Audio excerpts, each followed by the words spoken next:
Who is Hebrews chapter 10 written to?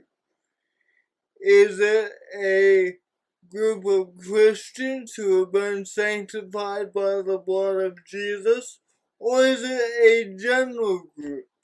In a recent debate that I had on this channel, that was the essential question. Who was the Hebrew writer writing about? Well, we see here in verse 10, he says, "And by that will we have been sanctified through the offering of the body of Jesus Christ once for all." So whoever he's writing to, the Hebrew writer says him and his audience have been sanctified through the body of Jesus Christ once for all. Now, why is this important? In the context, the Hebrew writer is showing how superior Christ's sacrifice is to those of the law of Moses. See, the whole book of Hebrews is a warning not to go back to the law of Moses. These are Hebrew Christians, and they're tempted to forsake Christ, to leave Christ, and go back to the sacrifice. So if you look at verses 1 through 4, "For since the law has but a shadow of the good things to come, instead of the true form of these realities, it can never by the same sacrifices that are continually offered every year make perfect those who draw near." See, the law of Moses just had a shadow. It wasn't full of realities. The sacrifices you're trusting in, tempted to go back to, those were just a shadow.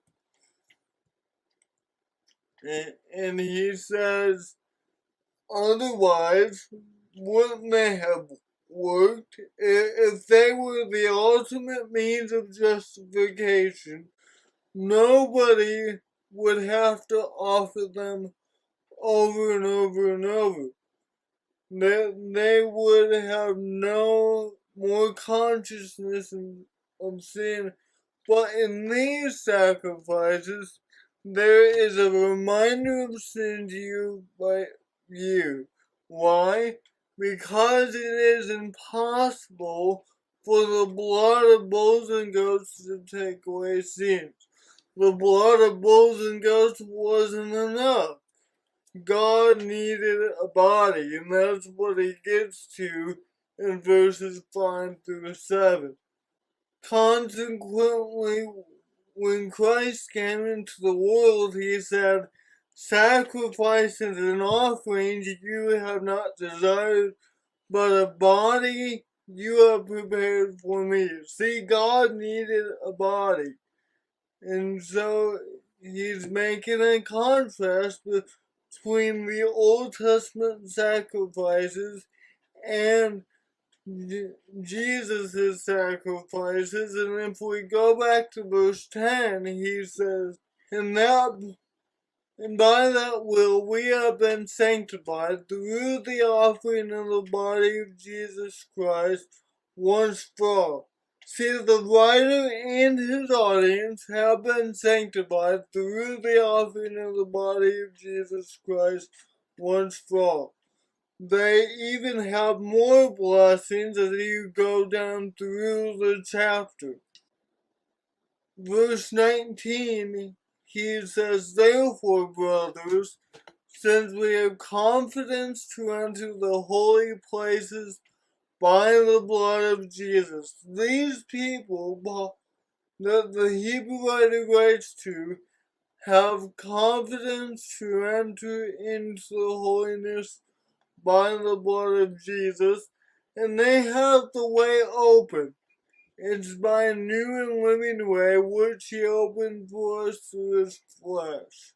Verse 21, For since we have a great high priest over the house of God, these people have boldness to enter into the very presence of God, and they have a high priest over the house of God.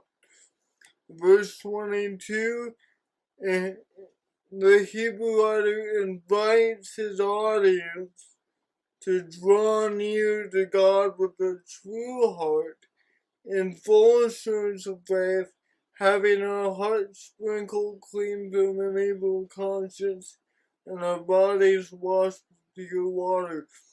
This is relationship language. This is salvation language.